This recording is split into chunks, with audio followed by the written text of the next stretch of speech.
ನಮಸ್ಕಾರ ವೀಕ್ಷಕರೇ. ಭಾರತದ ರಾಜಕೀಯ ಇತಿಹಾಸ ಕಾಂಗ್ರೆಸ್ ಆಡಳಿತದಲ್ಲಿ ಬಹಳ ಕರಾಳವಾಗಿತ್ತು ಅನ್ನೋ ಬಲವಾದ ಆರೋಪಗಳಿವೆ. ಬಹುತೇಕ ಆರೋಪಗಳಿಗೆ ಸಾಕ್ಷಿಗಳು ಕೂಡ ಇವೆ.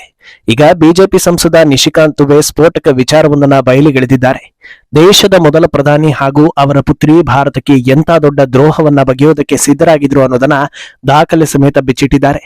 ನಿಶಿಕಾಂತ್ ದುಬೆ ಬಿಚ್ಚಿಟ್ಟಿರೋ ವಿಚಾರಕ್ಕೂ ಈಗ ಕಾಂಗ್ರೆಸ್ನ ಪ್ರಧಾನಿ ಅಭ್ಯರ್ಥಿ ರಾಹುಲ್ ತೆಗೆದುಕೊಳ್ತಾ ಇರೋ ನಿರ್ಧಾರ ಹಾಗೂ ಹೇಳಿಕೆಗಳಿಗೆ ಬಹಳ ಸಾಮ್ಯತೆ ಇದ್ದು ಇದು ಸತ್ಯಕ್ಕೆ ಹತ್ತಿರವಾಗಿರ್ಬೋದು ಅಥವಾ ಇದೇ ಸತ್ಯ ಇರ್ಬೋದು ಅನ್ನೋದನ್ನ ಭಾರತೀಯರು ಒಪ್ಪಿಕೊಳ್ತಾ ಇದ್ದಾರೆ. ದುಬೆ ಹೇಳಿಕೆ ಬರ್ತಾ ಇದ್ದ ಹಾಗೆ ಸಹಜವಾಗಿ ಕೈ ನಾಯಕರು ಅದನ್ನ ಅಲ್ಲಗೆಳೆದಿದ್ದು ಸಮರ್ಥಿಸಿಕೊಳ್ತಾ ಇದ್ದಾರೆ. ಇನ್ನೊಂದೆಡೆ ವಿವಾದಿತ ಪತ್ರಕರ್ತ ರಾಜದೀಪ್ ಸರ್ದೇಸಾಯಿ ನೇರವಾಗಿ ಪಾಕ್ ಪ್ರೇಮವನ್ನ ತೋರಿಸಿ ಎಲ್ಲರ ಮುಂದೆ ಎಕ್ಸ್ಪೋಸ್ ಆಗಿದ್ದಾರೆ. ಇದೆಲ್ಲವನ್ನ ಒನ್ ಬೈ ಒನ್ ವಿವರಿಸ್ತಾ ಹೋಗ್ತೀವಿ. ಈ ವಿಡಿಯೋವನ್ನ ತಪ್ಪದೆ ಕೊನೆ ತನಕ ನೋಡಿ. ಅದಕ್ಕೂ ಮುನ್ನ ಮೀಡಿಯಾ ಮಾನ್ಸ್ಟರ್ ಚಾನೆಲ್ ಅನ್ನ ತಪ್ಪದೆ ಸಬ್ಸ್ಕ್ರೈಬ್ ಮಾಡಿ. ಎಸ್, ಭಾರತದ ರಾಜಕೀಯ ಎಷ್ಟು ಹದಗೆಟ್ಟು ಹೋಗಿದೆ ಅನ್ನೋದನ್ನ ಮತ್ತೊಮ್ಮೆ ಹೇಳೋ ಅವಶ್ಯಕತೆ ಇಲ್ಲ ಅನ್ಸುತ್ತೆ. ವಿಪಕ್ಷ ಅಂದ್ರೆ ಆಡಳಿತದವರು ಏನೇ ಮಾಡಿದ್ರು ಅದನ್ನ ವಿರೋಧಿಸೋದು, ಸಾಲದಕ್ಕೆ ದೇಶವನ್ನು ವಿರೋಧಿಸೋದು ಅನ್ನೋ ಮಟ್ಟಕ್ಕೆ ಹೋಗಿದೆ. ಆದ್ರೆ ಇತ್ತೀಚಿನ ದಿನಗಳಲ್ಲಿ ಒಂದು ಬೆಳವಣಿಗೆ ಎಲ್ಲರ ಅಚ್ಚರಿಗೆ ಕಾರಣವಾಗಿತ್ತು. ಅದೇನಂದ್ರೆ ಪಾಕಿಸ್ತಾನದ ಜೊತೆ ಯುದ್ಧ ಮಾಡಿ ಅವರನ್ನ ನಿರ್ನಾಮ ಮಾಡಿ ಅಂತ ಕೆಲ ಕೈ ನಾಯಕರು ಹೇಳಿದ್ದು. ಇನ್ನು ಕೆಲವರು ಸಿದ್ಧಾಂತವನ್ನ ಬಿಡದೆ ಪಾಕಿಸ್ತಾನದ ಜೊತೆ ಶಾಂತಿ ಮಾತಾಡಿ ಅಂತ ಹೇಳಿದ್ರು. ಆದ್ರೆ ಇದೆಲ್ಲ ಇನ್ನೊಂದು ಹಂತಕ್ಕೆ ಹೋಗಿದ್ದು ಕದನ ವಿರಾಮ ಘೋಷಣೆ ಆದ ಬಳಿಕ ದಿಢೀರಂತ ಗಾಂಧಿ ಕುಟುಂಬದ ಪ್ರಧಾನಿ ಇಂದಿರಾ ಗಾಂಧಿ ಅವರ ಫೋಟೋ ಹಾಕಿ ಇವತ್ತು ಐರನ್ ಲೇಡಿ ಇದ್ದಿದ್ರೆ ಪಾಕಿಸ್ತಾನಕ್ಕೆ ಗತಿ ಕಾಣಿಸ್ತಾ ಇದ್ರು, ಮೋದಿ ಪ್ರಯೋಜನ ಇಲ್ಲ ಅಂತೆಲ್ಲ ಹೇಳ್ಬಿಟ್ರು.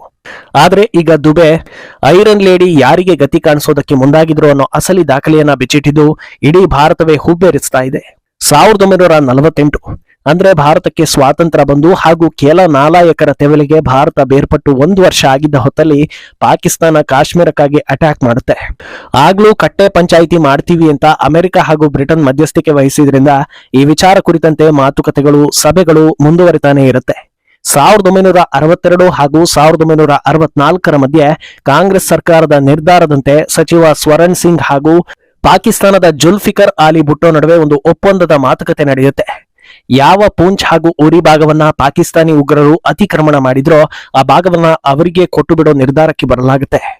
ಸಾಲದಕ್ಕೆ ಗುರೇದ್ನ ನೀಲಂ ಹಾಗೂ ಕಿಶನ್ ಗಂಗಾ ಕಣಿವೆಯನ್ನು ಕೂಡ ಸಂಪೂರ್ಣವಾಗಿ ಪಾಕಿಸ್ತಾನಕ್ಕೆ ಕೊಡೋದಕ್ಕೆ ಅಂದಿನ ಸರ್ಕಾರ ಡಿಸೈಡ್ ಮಾಡುತ್ತೆ. ಪಾಕಿಸ್ತಾನಕ್ಕೆ ಇಂಥ ಬಂಪರ್ ಆಫರ್ ಕೊಟ್ಟಿದ್ದ ಅಫಿಷಿಯಲ್ ಲೆಟರ್ ಅನ್ನು ಕೂಡ ದುಬೆ ಪೋಸ್ಟ್ ಮಾಡಿದ್ದಾರೆ. ಫೆಬ್ರವರಿ 9, 1963 ಡೇಟ್ ನಲ್ಲಿ ಕರಾಚಿಯಿಂದ ಅಮೆರಿಕಕ್ಕೆ ಕಳಿಸಿರೋ ಟೆಲಿಗ್ರಾಮ್ ಈಗ ರಿವೀಲ್ ಆಗಿದ್ದು ಅದರಲ್ಲಿ ಪಾಕಿಸ್ತಾನ ಏನ್ ಹೇಳ್ಕೊಂಡಿತ್ತು ಅನ್ನೋದು ಕ್ಲಿಯರ್ ಆಗಿ ಮೆನ್ಷನ್ ಆಗಿದೆ. ಗಡಿ ಸಮಸ್ಯೆ ಹಿನ್ನೆಲೆ ಭಾರತ ಸರ್ಕಾರ ಕಾಶ್ಮೀರದ ಸ್ಟ್ರಾಟಜಿಕ್ ಪಾಯಿಂಟ್ಗಳಾದ ಪೂಂಚ್, ಉರಿ ಹಾಗೂ ಕಿಶನ್ ಗಂಗಾ ಕಣಿವೆಯನ್ನ ಬಿಟ್ಟು ಕೊಡೋದಕ್ಕೆ ಒಪ್ಪಿಕೊಂಡಿದೆ. ಈ ಮೂಲಕ ಸೆಟಲ್ಮೆಂಟ್ ಮಾಡ್ಕೊಳ್ತೀವಿ ಅನ್ನೋದನ್ನ ಹೇಳಿದೆ. ಇದು ಅಂದಿನ ಭಾರತ ಸರ್ಕಾರ ಪಾಕ್ ದಾಳಿ ವಿಚಾರದಲ್ಲಿ ಎಷ್ಟು ಹೆದರಿತ್ತು ಅನ್ನೋದರ ಜೊತೆಗೆ ಕಾಶ್ಮೀರಕ್ಕಾಗಿ ಪಾಕಿಸ್ತಾನ ಯಾವ ಹಂತಕ್ಕೆ ಬೇಕಾದ್ರೂ ಹೋಗುತ್ತೆ ಅನ್ನೋದನ್ನ ಕ್ಲಿಯರ್ ಕಟ್ ಮಾಡಿತ್ತು. ಅಂತ ಸಂದರ್ಭದಲ್ಲೂ ಅಮೆರಿಕ ಇಂತಹ ನಿರ್ಧಾರಗಳು ಭಾರತದ ಹಿತದೃಷ್ಟಿಯಿಂದ ಒಳ್ಳೆಯದಲ್ಲ ಅನ್ನೋ ಸಲಹೆಯನ್ನು ಕೂಡ ಕೊಟ್ಟಿತ್ತು.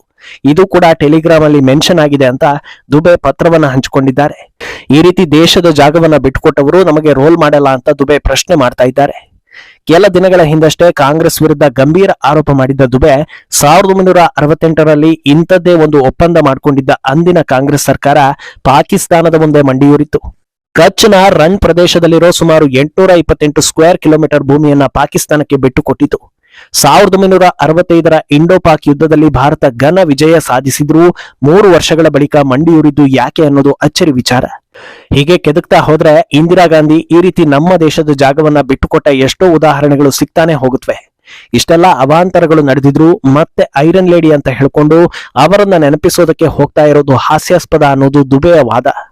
ಅಮೆರಿಕದ ಮಧ್ಯಸ್ಥಿಕೆಯಲ್ಲಿ ಇಂದಿರಾ ಗಾಂಧಿ ತೆಗೆದುಕೊಂಡ ಆಲ್ಮೋಸ್ಟ್ ಎಲ್ಲಾ ನಿರ್ಣಯಗಳು ಭಾರತಕ್ಕೆ ಮಾರಕ ಆಗಿವೆ ಹಾಗೂ ತುಂಬಲಾರದ ನಷ್ಟ ತಂದಿದೆ ಅಂತ ದುಬೆ ಆರೋಪಿಸಿದ್ದಾರೆ. ಅಂದಹಾಗೆ ದುಬೆ ಕೊಟ್ಟ ದಾಖಲೆ ಹಾಗೂ ಕೆದಕಿರೋ ಕರಾಳ ಇತಿಹಾಸ ಇಷ್ಟಕ್ಕೆ ಮುಗಿಯೋದಿಲ್ಲ.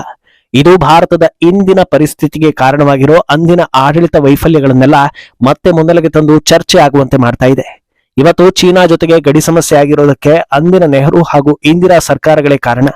ಇವತ್ತು ರಾಹುಲ್ ಗಾಂಧಿ ಗಡಿಯಲ್ಲಿ ಚೀನಾ ಅತಿಕ್ರಮಣ ಮಾಡಿದೆ ಅಂತ ಬೊಬ್ಬೆ ಹೊಡಿತಾರೆ. ಆದ್ರೆ ಈ ಅತಿಕ್ರಮಣ ಯಾವ ಕಾಲದಲ್ಲಿ ಆಗಿದ್ದು ಅನ್ನೋದನ್ನ ಇತ್ತೀಚೆಗೆ ವಿದೇಶಾಂಗ ಸಚಿವ ಜೈಶಂಕರ್ ದಾಖಲೆ ಸಮೇತ ಬಿಚ್ಚಿಟ್ಟು ಸರಿಯಾದ ಉತ್ತರ ಕೊಟ್ಟಿದ್ರು. ಇನ್ನು ಪಾಕಿಸ್ತಾನಕ್ಕೆ ಹೇಗೆಲ್ಲ ನಮ್ಮ ಭೂಮಿಗಳನ್ನ ಕೊಡಲಾಗಿದೆ ಅನ್ನೋದನ್ನ ಹೇಳಿದ್ವಿ. ಈ ಬ್ಲಂಡರ್ಗಳು ಇಲ್ಲಿಗೆ ಮುಗಿಯದೆ ದಕ್ಷಿಣಕ್ಕೂ ವಿಸ್ತಾರ ಆಗುತ್ತೆ. ಇವತ್ತು ತಮಿಳುನಾಡು ಹಾಗೂ ಶ್ರೀಲಂಕಾ ಸಮುದ್ರ ಗಡಿ ಸಮಸ್ಯೆಗೆ ಕೂಡ ನಾಂದಿ ಹಾಡಿದ್ದು ನೆಹರು ಸರ್ಕಾರ ಅನ್ನೋದನ್ನ ಈ ಹಿಂದೆ ಅಣ್ಣಾಮಲೈ ಹೇಳಿದ್ರು. ಇದೆಲ್ಲವನ್ನ ನೋಡಿದ್ಮೇಲೆ ರೋಲ್ ಮಾಡೆಲ್ ಹೌದಾ ಅಲ್ವಾ ಅನ್ನೋದಕ್ಕೆ ಕ್ಲಿಯರ್ ಕಟ್ ಆಗಿ ಉತ್ತರ ಸಿಕ್ಕಂತಾಗ್ತಾ ಇದೆ. ಇನ್ನು ಸಾಧಾರಣವಾಗಿ ಕಾಂಗ್ರೆಸ್ ವಿರುದ್ಧ ಆರೋಪ ಮಾಡಿದ್ರೆ ಕೈ ವಕ್ತಾರರು ಪ್ರತಿಕ್ರಿಯೆ ನೀಡ್ತಾರೆ. ಇನ್ನು ಇಷ್ಟೆಲ್ಲ ದಾಖಲೆ ಕೊಟ್ಟು ಆರೋಪ ಮಾಡಿದ್ಮೇಲೆ ಸೈಲೆಂಟ್ ಆಗಿ ಇದ್ರೆ ಹೇಗೆ ಅನ್ನೋ ಹಾಗೆ ಕಾಂಗ್ರೆಸ್ ರಾಷ್ಟ್ರೀಯ ವಕ್ತಾರ ಪವನ್ ಖೇರಾ ಖಾರವಾಗಿಯೇ ಉತ್ತರಿಸಿದ್ದಾರೆ. ನಿಶಿಕಾಂತ್ ದುಬೆ ಮಧ್ಯವರ್ತಿ, ಸುಳ್ಳು ಇತಿಹಾಸಕಾರ ಅಂತ ಕರೆದಿದ್ದಾರೆ. ಇವತ್ತು ಕಾಂಗ್ರೆಸ್ ವಿರುದ್ಧ ಆರೋಪ ಮಾಡೋ ಸಲುವಾಗಿ ಜುಲ್ಫಿಕರ್ ಭುಟ್ಟೋ ಹೆಸರನ್ನ ತರ್ತಾ ಇದ್ದಾರೆ. ಮೊದಲಿಗೆ ನಿಮ್ಮ ಅಡ್ವಾಣಿ ಹಾಗೂ ಜಸ್ವಂತ್ ಸಿಂಗ್ ಜಿನ್ನಾರನ್ನ ಹೊಗಳಿದ್ರು, ಅದನ್ನ ನೆನ್ಪಿಟ್ಕೊಳ್ಳಿ. ಇನ್ನು ಸರ್ದಾರ್ ಸ್ವರಣ್ ಸಿಂಗ್ ಹಾಗೂ ಭುಟ್ಟೋ 6 ಸುತ್ತಿನ ಮಾತುಕತೆ ನಡೆಸಿದ್ದಾರೆ. ಎಲ್ಲಾ ಮಾತುಕತೆಗಳು ನಡೆದಿರೋದು ಭಾರತ ಹಾಗೂ ಪಾಕಿಸ್ತಾನದಲ್ಲಿ. ನಿಮ್ಮ ತರ ಅಮೆರಿಕಕ್ಕೆ ಓಡ್ಲಿಲ್ಲ. ಜೈಶಂಕರ್ ಹಾಗೂ ಅಮೆರಿಕದ US ಸೆಕ್ರೆಟರಿ ಮಾರ್ಕೋ ರೂಬಿಯೋ ಇಬ್ಬರು ಫ್ರೆಂಡ್ಸ್, ಹಾಗೆ ಹೀಗೆ ಅಂತ ಸಾಲು ಸಾಲು ಆರೋಪಗಳನ್ನ ಮಾಡ್ತಾ ಹೋಗಿದ್ದಾರೆ. ಆದ್ರೆ ಈ ಪ್ರತಿಕ್ರಿಯೆಯಲ್ಲಿ ಭಾರತದ ಭೂಭಾಗವನ್ನ ಪಾಕಿಸ್ತಾನಕ್ಕೆ ಬಿಟ್ಟು ಕೊಟ್ಟಿದ್ದು ಯಾಕೆ ಅನ್ನೋದಕ್ಕೆ ಉತ್ತರ ಕೊಡೋದನ್ನ ಬಿಟ್ಟು ಬಾಕಿ ಎಲ್ಲ ಮಾತಾಡಿದ್ದಾರೆ. ಅಂದಹಾಗೆ ಭಾರತ ಕದನ ವಿರಾಮ ನಿರ್ಧಾರ ತೆಗೆದುಕೊಳ್ಳೋದಕ್ಕೆ ಟ್ರಂಪ್ ಕಾರಣ ಅಲ್ಲ, ಪಾಕಿಸ್ತಾನ ಕೈ ಮುಗಿದು ಅಂಗಲಾಚಿ ಬೇಡಿದ್ದೇ ಕಾರಣ ಅನ್ನೋದನ್ನ ಭಾರತ ಸರ್ಕಾರ ದೃಢಪಡಿಸಿದೆ. ಸಾಲದಕ್ಕೆ ಕಾಂಗ್ರೆಸ್ ಪಕ್ಷದಲ್ಲಿ ಪ್ರಬುದ್ಧ ನಾಯಕರೆಲ್ಲರೂ ಒಬ್ಬರಾದ ಬಳಿಕ ಒಬ್ಬರಂತೆ ಇದನ್ನು ಒಪ್ಕೊಳ್ತಾ ಇದ್ದಾರೆ. ಇಷ್ಟಾದ್ರೂ ಮತ್ತೆ ಅಮೆರಿಕ ಹೇಳಿದ್ದನ್ನ ಭಾರತ ಕೇಳ್ತು ಅನ್ನೋ ರೀತಿ ಮಾತಾಡಿ ಅದನ್ನೇ ನಿಜ ಅಂತ ಬಿಂಬಿಸೋದಕ್ಕೆ ಪ್ರಯತ್ನಿಸೋದು ಮೂರ್ಖತನದ ಪರಮಾವಧಿ ಅಂತ ಜನರು ಹೇಳ್ತಾ ಇದ್ದಾರೆ. ಈಗ ಕೈ ನಾಯಕರು ನಮ್ಮನ್ನ ನೋಡಿ ಕಲೀರಿ ಅಂತ ಏನೇ ವಿಚಾರ ಎತ್ತಿದ್ರು ಬಿಜೆಪಿ ನಾಯಕರು ದಾಖಲೆ ಹಿಡಿದು ತೋರಿಸಿ ಯಾವುದನ್ನ ಕಲಿಬೇಕು ಅಂತ ಕೇಳ್ತಾ ಇದ್ದಾರೆ. ಇದು ಮತ್ತೆ ಕೈಗೆ ಬ್ಯಾಕ್ ಫೈರ್ ಆಗುವಂತೆ ಮಾಡ್ತಾ ಇದೆ. ಇನ್ನು ದುಬೆ ಹಾಗೂ ಖೇರಾ ಅವರವರ ಪಕ್ಷದ ನಾಯಕರು ಅವರವರ ಪಾರ್ಟಿಯನ್ನ ಅವರು ಡಿಫೆಂಡ್ ಮಾಡ್ಕೊಳ್ತಾರೆ ಸರಿ, ಆದ್ರೆ ಸದಾ ಸುದ್ದಿಯಲ್ಲಿರೋ ಹಿರಿಯ ಪತ್ರಕರ್ತ ರಾಜ್ದೀಪ್ ಸರ್ದೇಸಾಯಿ ಕಾಂಗ್ರೆಸ್ ನಿಲುವುಗಳನ್ನ ಜೋರಾಗಿ ಹೇಳಿ ಪಾಕಿಸ್ತಾನದ ಪರವಾಗಿ ಮಾತಾಡಿ ಲೈವ್ ಶೋನಲ್ಲಿ ಎಕ್ಸ್ಪೋಸ್ ಆಗಿದ್ದಾರೆ. ಭಾರತ ಪಾಕಿಸ್ತಾನ ಗಡಿ ಸಮಸ್ಯೆ ಬಗೆಹರಿಸೋದಕ್ಕೆ ಕಾಂಗ್ರೆಸ್ ಕಾಲದಿಂದಲೂ ಮಾತುಕತೆ ನಡೀತಾನೆ ಇದೆ, ಆದ್ರೆ ಯಾವುದು ಪ್ರಯೋಜನ ಆಗ್ಲಿಲ್ಲ. ನನ್ನನ್ನ ಕೇಳೋದಾದ್ರೆ ಇದಕ್ಕೆ ಇರೋದು ಎರಡೇ ಸೊಲ್ಯೂಷನ್. ಒಂದು, ಈಗ ಇರೋ LOC ಅನ್ನ ನಾವು ಒಪ್ಕೊಳ್ಬೇಕು, ಇಲ್ಲ ಅಂದ್ರೆ ಪರ್ಮನೆಂಟ್ ಆಗಿ ಪಾಕ್ ಆಕ್ರಮಿತ ಕಾಶ್ಮೀರವನ್ನ ಪಾಕಿಸ್ತಾನಕ್ಕೆ ಬಿಟ್ಕೊಡ್ಬೇಕು, ಇಲ್ಲ ಅಂದ್ರೆ ಅವರ ಬಳಿ ನ್ಯೂಕ್ಲಿಯರ್ ಪವರ್ ಇದೆ, ಅವರು ಹೊಡೆದೇ ಹೊಡಿತಾರೆ ಅಂತ ಸರ್ದೇಸಾಯಿ ಹೇಳಿದ್ದಾರೆ. ಇಡೀ ದೇಹದಲ್ಲಿ ಒಂದು ಸ್ವಲ್ಪ ನಿಯತ್ತಿದ್ದವರು ಕೂಡ ಇಂಥ ಮಾತನ್ನ ಆಡ್ಲಿಕ್ಕಿಲ್ಲ. 140 ಕೋಟಿ ಜನಸಂಖ್ಯೆ ಇರೋ ದೇಶಕ್ಕೆ ಇಡೀ ಜಗತ್ತಿನ ಮೇಲೆ ಪ್ರೆಷರ್ ಹಾಕೋ ತಾಕತ್ತಿದೆ ಅಂತ ಮೋದಿ ದೇಶ ಪ್ರೇಮವನ್ನ ತೋರಿಸಿದ್ರೆ ಪಾಕಿಸ್ತಾನಕ್ಕೆ ಕೇಳಿದ್ದನ್ನು ಕೊಟ್ಟುಬಿಡಿ ಅಂತಾನಲ್ಲ ಈ ಸರ್ದೇಸಾಯಿ. ಇಂಥವನನ್ನ ಏನ್ ಮಾಡ್ಬೇಕು ಅಂತ ಜನರು ಏಕವಚನದಲ್ಲೇ ಕೇಳ್ತಾ ಇದ್ದಾರೆ. ಸ್ವಾತಂತ್ರ್ಯ ಬಂದಾಗಿನಿಂದ ಕೆಲ ನಾಲಾಯಕರು ಏನೋ ಅವರಪ್ಪನ ಮನೆ ಆಸ್ತಿ ಅನ್ನೋ ಹಾಗೆ ನಮ್ಮ ದೇಶದ ಜಾಗವನ್ನೆಲ್ಲ ಕೇಳ್ದವರಿಗೆ ಕೊಟ್ಟು ಸಮಸ್ಯೆ ತಂದಿಟ್ಟಿದ್ದಾರೆ. ಈ ವ್ಯಕ್ತಿ ಕಾಶ್ಮೀರದ ಒಂದು ಭಾಗವನ್ನೇ ಕೊಟ್ಬಿಡಿ ಅಂತಾನಲ್ಲ, ಈತ ಕೂಡಿಟ್ಟಿರೋ ಆಸ್ತಿಯನ್ನ ಕೊಟ್ಬಿಡು ಅಂದ್ರೆ ಇದೇ ಉತ್ಸಾಹ ಬರುತ್ತಾ? ಅಂಥದ್ರಲ್ಲಿ ದೇಶದ ಆಸ್ತಿಯನ್ನ ಕೊಟ್ಬಿಡಿ ಅಂತಾನಲ್ಲ, ಇಂಥವನಿಗೆ ಬೈಯೋದಕ್ಕೆ ಪದಗಳೇ ಸಿಕ್ತಿಲ್ಲ ಅಂತ ಜನರು ಹೇಳ್ತಾ ಇದ್ದಾರೆ. ಒಟ್ನಲ್ಲಿ ಯಾರು ಏನೇ ಆರೋಪ ಮಾಡಿದ್ರೂ ಇತಿಹಾಸ ಹಾಗೂ ದಾಖಲೆಗಳನ್ನ ಬದಲಿಸೋದಕ್ಕೆ ಸಾಧ್ಯವೇ ಇಲ್ಲ. ಮುಂದೇನಾಗುತ್ತೆ ಅನ್ನೋದನ್ನ ಕಾದು ನೋಡ್ಬೇಕು. ಈ ಬಗ್ಗೆ ನಿಮ್ಮ ಅಭಿಪ್ರಾಯವನ್ನ ತಪ್ಪದೆ ಕಾಮೆಂಟ್ ಮೂಲಕ ತಿಳಿಸಿ.